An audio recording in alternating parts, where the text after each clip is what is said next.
मोदी जी अपने खरबपति मित्रों को दे रहे हैं और आप मौन हैं, सवाल नहीं उठाते। सारी संपत्ति उठा के देश के कोयले के खदान, देश की बिजली, देश के बंदरगाह, देश के हवाई अड्डे, देश की बड़ी बड़ी कंपनियां जिससे आपको नौकरी मिलती थी, रोजगार मिलता था, सब बड़े बड़े खरबपतियों को दे दिए।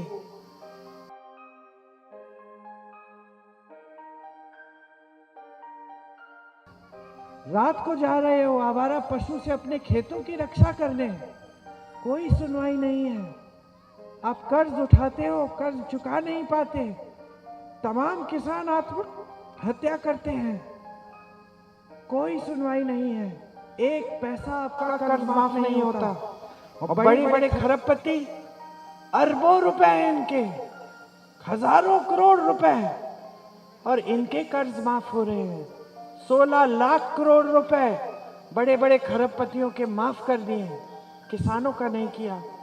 बड़े बड़े सेठों के साथ दिखते हैं ये नेता, हमेशा साफ सुथरे, ऐसे लगता है कि कभी धूल देखी ही नहीं है, किसी के खेत में गए नहीं है, किसी के घर में घुसे नहीं है, साफ सुथरे लगते हैं ऐसे, बिल्कुल पता नहीं मोदी जी तो चमकते हैं। और जब देखो महलों में, बड़ी बड़ी इमारतों के अंदर, कभी इनको किसी किसान के घर में देखा है? कभी किसी के गरीब के घर में देखा है? वाराणसी के सांसद हैं राजीव जी, जैसे आते थे जब प्रधानमंत्री थे, घरों में जाकर आपके साथ चाय पीते थे, समस्याओं को समझते थे। एक बार मोदी जी 10 सालों में किसी के घर गए अपने संसदीय क्षेत्र में? नहीं गए। गरीबों के मसीहा हैं ये, एक शिकन नहीं है। मेरे पिताजी घर आते थे, मैं रोती थी उनको देख के, रोना आता था। 12-12, 14-14 घंटे यात्रा करके आप सबसे मिलके घर आते थे, लोग उनको खींचते थे, यूं पकड़ते थे, उनके हाथ यहां तक घाव होते थे, निशान होते थे नाखूनों के, उंगलियों के, क्योंकि लोग प्यार से छूते थे, थके हुए लगते थे, खड़ा नहीं हुआ जाता था। पिछला आखिरी बार यहाँ रायबरेली में जब मैंने देखा उनको, किशोरी आप भी थे शायद, हम उनके साथ गए थे प्रचार के लिए। इतना काम कर रहे थे कि थक गए थे, एकदम थकावट दिख रही थी, लेकिन रुके नहीं। कुर्ता साफ नहीं होता था, कभी धूल से भरा होता था, बाल धूल से भरे हुए। ये थे प्रधानमंत्री। और सिर्फ राजीव जी नहीं, सिर्फ राजीव जी या मेरे परिवार के सदस्य नहीं, बड़े बड़े प्रधानमंत्री रहे, वाजपेयी जी, सभ्य इंसान थे। कभी आपके सामने आकर ऐसी अजीब सी बातें नहीं की जैसे नरेंद्र मोदी जी करते हैं। और इनकी जवाबदेही खत्म कर दिया आपने। इनको ये नहीं लगता कि जनता के सामने 10 साल बाद चुनाव के समय आए हैं, जनता को कम से कम हम ये तो बता दें कि काम क्या किया है, हम ये तो बता दें कि अगले 5 सालों में क्या योजना है जनता के लिए। इतना भी आदर नहीं है जनता के लिए, सब अहंकार ही अहंकार है, सत्ता, शोहरत, शान, बस यही है। और कांग्रेस पार्टी, आपके सामने हम जितने भी कांग्रेस के नेता हैं, सब सिर्फ एक बात कर रहे हैं कि हम इस देश की संपत्ति वापस आपके हाथों में डालना चाहते हैं। जो हो रहा है आपके साथ वो गलत हो रहा है, वो अन्याय है। जब ये लोग संविधान को बदलने की बात करते हैं, आपके अधिकारों को छीनने की बात करते हैं, आपके आरक्षण को छीनने की बात करते हैं, गलत हो रहा है आपके साथ, अन्याय हो रहा है आपके साथ। जब किसान अपना पेट नहीं भर सकता, खेती में सुबह शाम काम कर रहा है, लेकिन उसकी मेहनत पूरी नहीं हो रही है, ये अन्याय है आपके साथ। जब मेरी बहनें 2 दिहाड़ी नहीं मिलती तो खाना नहीं खाती हैं, ये अन्याय है आपके साथ। जब नौजवान खड़ा है, शिक्षित है, माता पिता ने सब कुछ किया पढ़ाने के लिए, पेपर देता है, पेपर लीक होता है, नौकरी नहीं मिलती, रोजगार पैदा नहीं करते यहाँ सरकार, ये अन्याय है आपके साथ।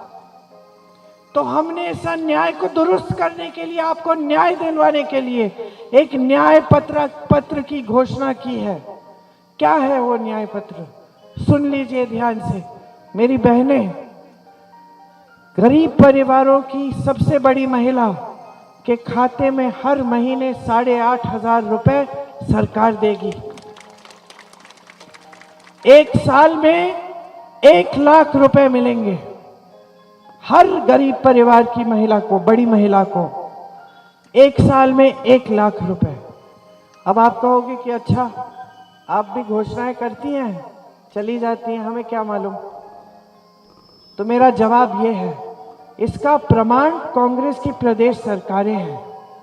तेलंगाना में, कर्नाटका में कांग्रेस की प्रदेश सरकार आज के दिन हर गरीब परिवार की महिला, सबसे बड़ी महिला के खाते में 2-2 हजार रुपए डाल रही है। कर्नाटका में महिलाएं फ्री घूमती हैं बस में, तीर्थ यात्रा पे जा रही हैं। तो प्रमाण है, करके दिखा रहे हैं। हम एक और योजना लाएंगे। 25 लाख तक जितनी भी स्वास्थ्य सेवाएं हैं आपके लिए मुफ्त होंगी।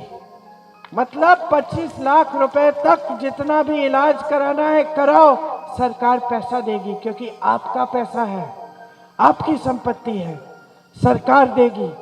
ये भी हमने करके दिखाया राजस्थान में। राजस्थान में ये लागू किया। राजस्थान में ऐसे ऐसे लोग हैं जिनके बड़े बड़े ऑपरेशन, हार्ट के ऑपरेशन, दिमाग के ऑपरेशन हो चुके हैं और उनको 1 पैसा नहीं देना पड़ा। आजकल अमेठी में पूर्व मुख्यमंत्री जी घूम रहे हैं राजस्थान के, वो बताएंगे। रायबरेली में हमारे साथ प्रचार करने छत्तीसगढ़ के पूर्व मुख्यमंत्री हैं। उन्होंने आवारा पशु की समस्या खत्म कर दी छत्तीसगढ़ में। गौशालाओं को मजबूत बनाया, महिलाओं को गौशालाओं में रोजगार दिया, जनता से गोबर खरीदा ताकि आवारा पशु को रखने से जनता को आपत्ति ना हो। समस्याएं खत्म हो गई। वहां के गौशाला यहाँ के गौशालाओं की तरह नहीं है। पानी है, चारा है, छप्पर है, सब कुछ है। और वहां से आमदनी भी बन रही थी महिलाओं की, 60-70 हजार की आमदनी, कम आमदनी नहीं। तो समस्याओं को सुलझाने के लिए नियत चाहिए। तो तीसरी बात हम कह रहे हैं कि जो स्नातक पास नवयुवक हैं उन सबको हम नौकरी का अधिकार दे रहे हैं। आपको भोजन का अधिकार दिया कांग्रेस पार्टी ने। आजकल मोदी जी 5 किलो राशन पकड़ा देते हैं आपको, उस पे अपनी फोटो छपवा के कहते हैं कि मोदी ने भेजा है। ये मोदी का एहसान है आप पे। मोदी जी का एहसान नहीं है, ये अधिकार है आपका कानूनी। ये कानून कांग्रेस ने बनाया था। कांग्रेस ने भोजन अधिकार का कानून बनाया था। आपकी सांसद सोनिया गांधी ने बनवाया था, ताकि कोई भी सरकार आए हमारे बाद, कानूनी अधिकार बन गया था आपका। आपको ये राशन का बोरा देना ही पड़ेगा। इसीलिए मोदी जी दे रहे हैं, मजबूर है हमारे कानून से। हमने रोजगार का अधिकार दिया, जिसके तहत मनरेगा है आपके गांव में, और आपको 100 दिन का रोजगार पक्का मिला। मतलब 100 दिन का न्यूनतम आपको रोजगार मिला गांव में।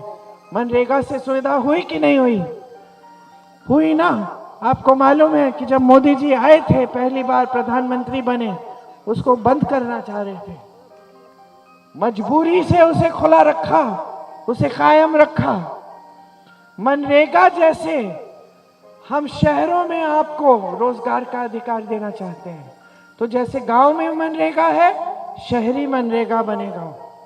उसी तरह से जो मैं कह रही थी, जो नौजवान हैं, जो स्नातक पास हैं, जिन्हें शिक्षित किया है माता पिता ने मेहनत करके, उनके लिए एक अप्रेंटिसशिप का प्रोग्राम आएगा, जिससे पहली नौकरी पक्की और उससे 1 लाख रुपए सालाना नौजवानों को मिलेगा। खेती के सामान से जीएसटी हटाई जाएगी, सारे खेती के सामान सस्ते किए जाएंगे, कर्ज माफी का स्थायी आयोग बनेगा, ताकि जब आपको कर्ज से राहत चाहिए आप उस आयोग में जा सकते हैं, आपकी सुविधा होगी। आज जब आपका खेत में आपका नुकसान होता है तो भुगतान नहीं मिलता। हम कानून लाएंगे कि 30 दिन के अंदर अंदर पूरा भुगतान मिलेगा आपको। तो ये तमाम स्कीमें हैं जिनको हम गारंटी बोलते हैं, क्योंकि कुछ तो हम आपका अधिकार बना देंगे और कुछ हम गारंटी देंगे कि जैसी हमारी सरकार आएगी हम करके दिखाएंगे। भैया आज भाषण में कह रहे थे, रायबरेली आए थे आपके पूर्व सांसद राहुल जी, वो कह रहे थे कि 15 अगस्त तक अगर हमारी सरकार आएगी, 15 अगस्त तक, इसी साल के 15 अगस्त तक ये जो नौकरियां हैं ये देना शुरू करेंगे। जो 30 लाख खाली पद पड़े हैं जिन्हें मोदी जी ने भरा नहीं है, उनको भर के दिखाएंगे। तो ये सब काम हम करना चाहते हैं आपके लिए। और दिल से एक बात बताती हूँ, आप अमेठी की जनता हैं, परिवार समान है। आपके लिए तो दरवाजे हमेशा खुले रहे और खुले रहेंगे, चाहे आप चाहें हमें ना चाहें। लेकिन दिल से मैं एक बात कहना चाहती हूँ, मेरे लिए ये पवित्र भूमि है, मेरे पिता की कर्म भूमि है। मेरे पिता शहीद हुए इस देश के लिए। मैं 19 साल की थी, वो मात्र 46 साल के थे जब उन्होंने जान दे दी देश के लिए। इस पवित्र जमीन पर इस तरह की राजनीति मत लाओ, झूठों की राजनीति, इस तरह की राजनीति जिसके नेता चीखते चिल्लाते हैं, झूठ बोलते हैं, आपको गुमराह करते हैं, मत लाओ। यहां सभ्य राजनीति को रहने दो। चाहे आप हमें चुने, कल किसी और को चुने, किसी और को नेता बनाए, लेकिन सभ्यता होनी चाहिए। और एक चीज होनी चाहिए उस नेता में, जनता के प्रति श्रद्धा होनी चाहिए। यही सबसे बड़ा सम्मान होगा मेरे पिताजी के लिए कि यहाँ अमेठी से देश भर में संदेश जाए कि हमें झूठों की राजनीति नहीं चाहिए। बहुत हो गया, बहुत नाटक हो गया, नौटंकी हो गई, झूठे वादे हो गए। हमें यहाँ वही पुरानी राजनीति चाहिए, असूलों वाली, सच्चाई वाली, जनता और नेता के बीच में पारिवारिक रिश्ता, श्रद्धा वाली। और आपसे कहना चाहती हूँ कि किशोरीलाल शर्मा जी जो अब कांग्रेस के प्रत्याशी हैं, वो इस सभ्यता को समझते हैं।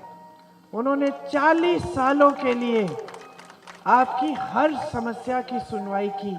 आप हमको दरख्वास्त देते थे, हम किशोरी जी को पकड़ाते थे कि किशोरी देख लेना, हमारे जाने के बाद देख लेना, ये काम हो जाना चाहिए। तमाम काम जो आपके गांव में हुए, जो पूरे अमेठी में हुए, इनकी निगरानी में हुए। आज ये आपके सामने खड़े हैं। हाँ, कोई बड़े मंत्री नहीं है, कोई चीखते चिल्लाते हुए नेता नहीं है जो पूरी मीडिया को बटोर के सिर्फ अपनी आवाज सुनना चाहते हैं। आपकी तरह साधारण परिवार के हैं, लेकिन आपके बीच आने की इनकी दिल में श्रद्धा है। हमेशा 40 सालों से आपके बीच आए हैं, आपकी गली गली जानते हैं, यहाँ के एक एक कार्यकर्ता को पहचानते हैं। मैं पूछ लूँगी कि मैं किशोरी जी बताइए इनका इतिहास क्या है, मुझे बता देंगे कि इन्होंने इस चुनाव में ऐसे किया, उस चुनाव में वैसा किया, फिर हमसे नाराज थे, फिर ठीक हो गए, फिर हमने उनकी बेटी को पढ़ाया। ये सब जानते हैं। इनसे अच्छा प्रतिनिधि आपको नहीं मिल सकता। एक ऐसे प्रतिनिधि जो आपके बीच से ही उभरे हैं और आपके बीच ही रहेंगे। तो आप मन बना लीजिए, भारी बहुमत से इनको जिताइए। यहाँ से पूरे देश में संदेश जाए कि बहुत हो गया है, अब हमें सच्ची राजनीति चाहिए। आपने बहुत ध्यान से मेरी बातें सुनी, माफ करिए थोड़ा जोश कम है क्योंकि गला बैठा हुआ है, लेकिन आशा है कि मेरी बातों पे ध्यान रखेंगे।